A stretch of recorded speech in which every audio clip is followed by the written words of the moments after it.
My name is John Passfield, and the title of this reading will be John and Mother Goose, Video 12, Little Boy Blue. So here is my novella, John and Mother Goose, Carnival of Tales, with John and Mother Goose standing, surrounded by mythical characters in the center of that ring.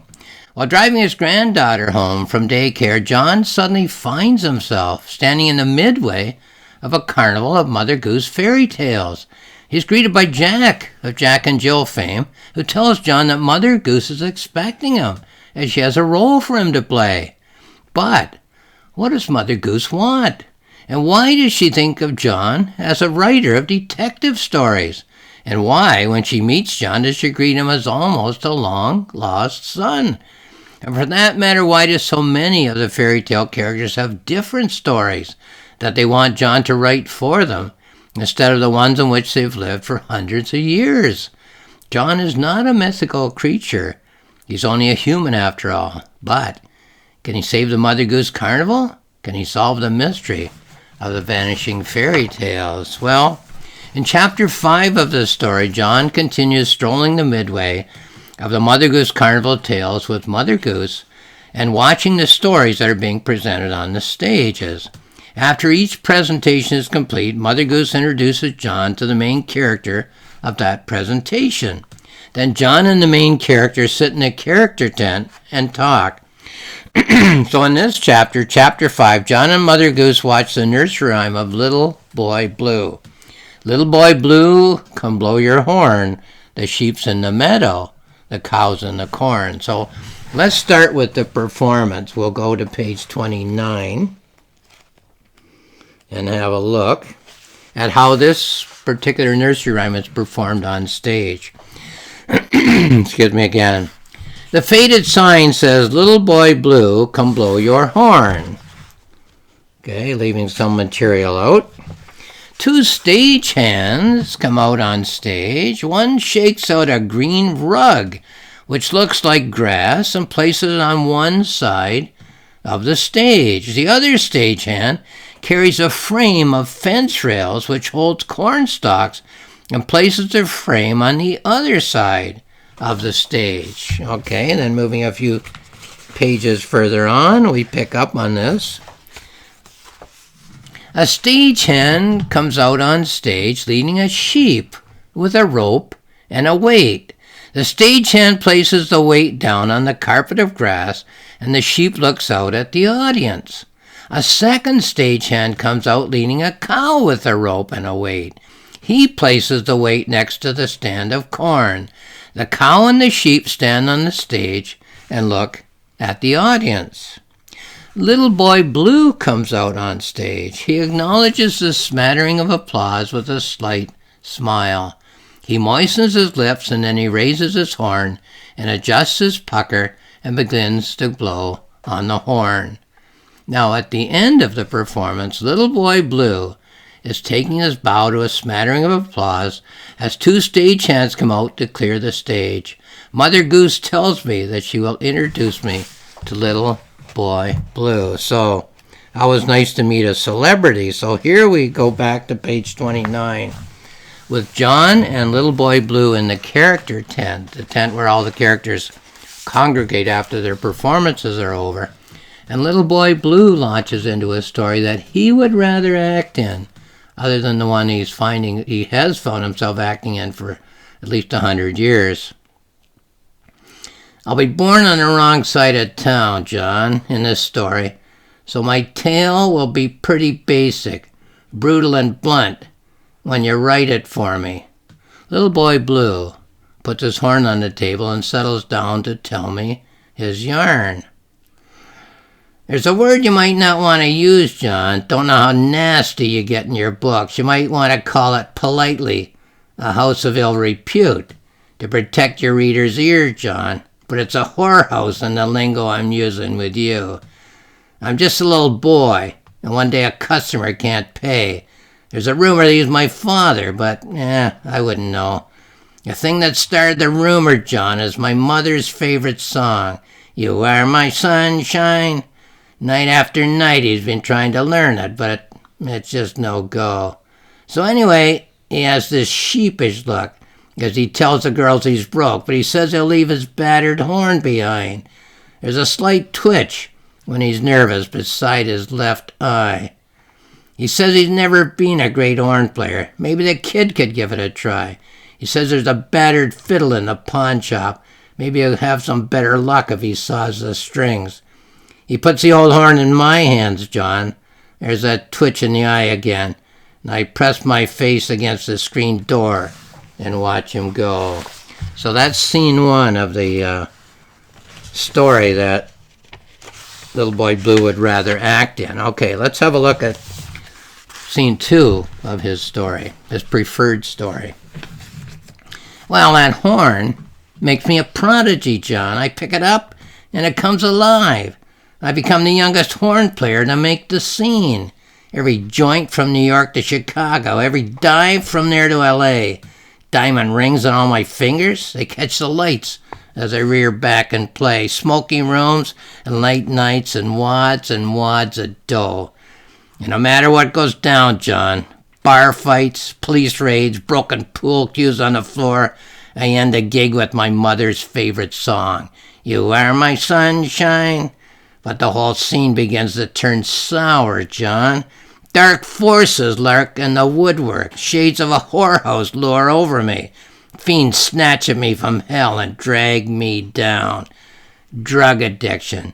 Do you know what that entails, John? Is taking a needle and spritzing poison into your veins. Self-medication, John. An attempt to deaden the pain. I'm going nowhere. Zip. Downhill. Only a coffin could bring the agony to heal. There's an auto accident occurs. I cut up my face and mangle my lip, John. See me crawling away from the wreck as she loudly explodes? Here I am in a hospital bed, John. See my arm bound up like a mummy? There's a cable up to the ceiling and down again. The doctor is telling me that I'll never again play the horn. I'm feeling low, John. A friend brings some bourbon. I take a swig in my hospital bed. Delirium tremens, John. Palm trees, blue skies, a bourbon-filled oasis. I dog paddle, John, lapping feverishly around a lagoon. If the bottle was bigger, I'd dive inside and drown. Well, that's part two of the story that he would rather act in than the story he's been acting in, which is Little Boy Blue. Okay, let's look at part three as Little Boy Blue speaks to John in the character tent after his performance. But there's still another scene, John. I overcome all the odds. I have a comeback that nobody in the music business can believe. Here I am standing on stage, John, the Hollywood Bowl or Carnegie Hall, one of those cavernous, prestigious music venues. See me standing there all alone in the spotlight's glow? I moisten my lip, the battered lip, the one that got mangled when the car went smash. And then I raise the horn to my lips and try to blow. Well, it's never worked in rehearsal. I don't think I can do it, John. But they push me out on stage just the same. At least give it a try, says my manager, and gives me a shove. You'll hate yourself if you don't try it, says my mother. She's retired from the whorehouse by now.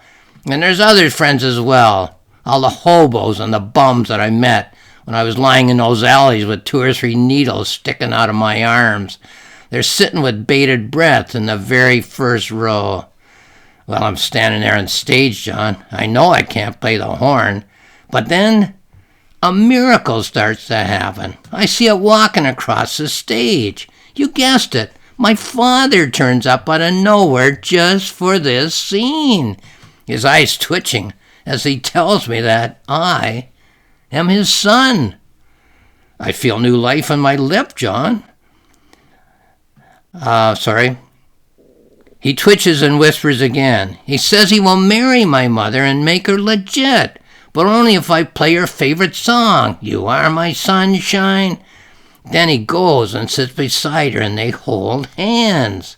I have what I call a transformation, a transcendence, a seismic shift, an epiphany. transposed, transcribed, arranged for harp or horn. My eye is twitching madly, John, a butterfly dancing on red-hot coals.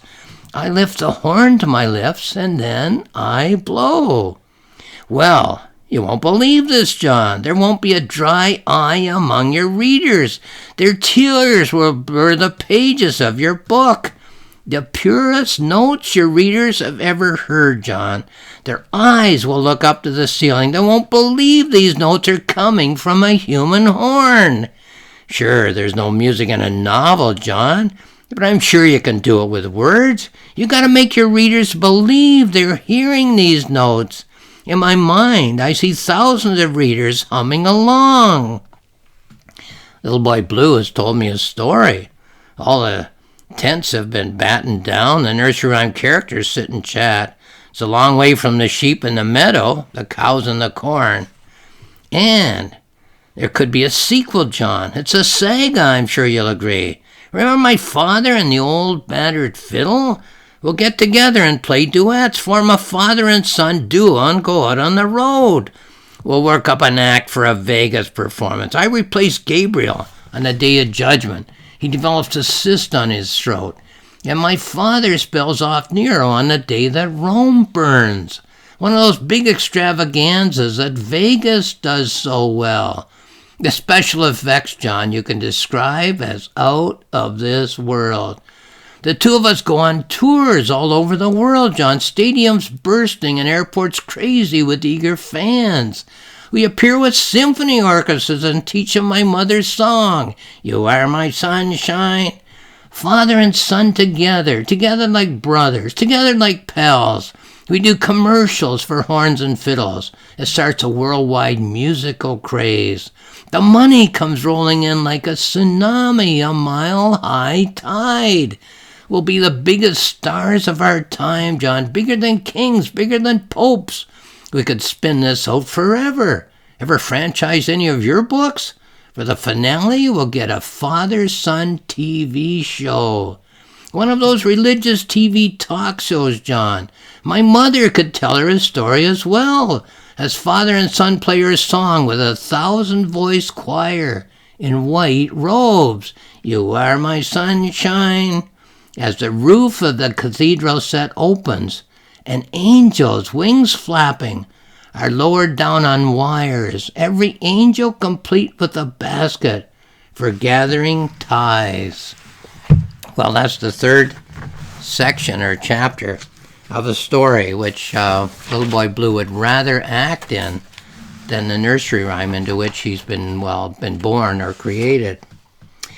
I suppose when one thinks of literature, when one thinks of all the great books that one has read over a lifetime of enjoyable reading, one could ask the question, who knows the story better? 2 dashes here. Number 1, the reader who's read the books once or twice, or number 2, the main character who has lived inside that story for hundreds, perhaps in the case of our oldest folk tales, for thousands of years.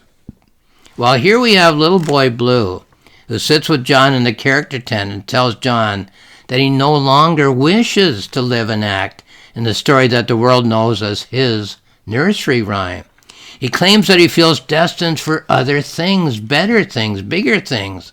So if we say to ourselves that the great stories of the human experience, that the great characters of the human experience represent the various forces that are at work in human lives, then we can ask ourselves who would know better, Little Boy Blue or John? Whether Little Boy Blue is forgetting what he represents in the human experience when he asks John to write a different story in which to live and act. Is he assuming, perhaps, that he will carry that force with him from the earlier story, the one in which he has acted for hundreds, perhaps thousands of years, to the new story in which he would rather act instead? John, as a human writer, gets to decide whether Little Boy Blue will change stories, but is John, as a human, qualified to decide? Myth is a very powerful force in human affairs. Just who is qualified to create the myths by which humans shape their own and others' lives? Perhaps the use and misuse of the power of myth by humans over the millennia is one of the subtle, barely noticed topics with which literature, all serious literature, occupies itself. Perhaps all serious literature concerns itself with the battle of the myths. Now, this is my novella, John and Mother Goose, The Carnival of Tales. It's found on Amazon, where there's more information. You can find it on my publisher's website, roxmillspress.com, where there is more information. And at my website, there are 2 free books. Just click on the cover icon and they will be there on the screen for you to read.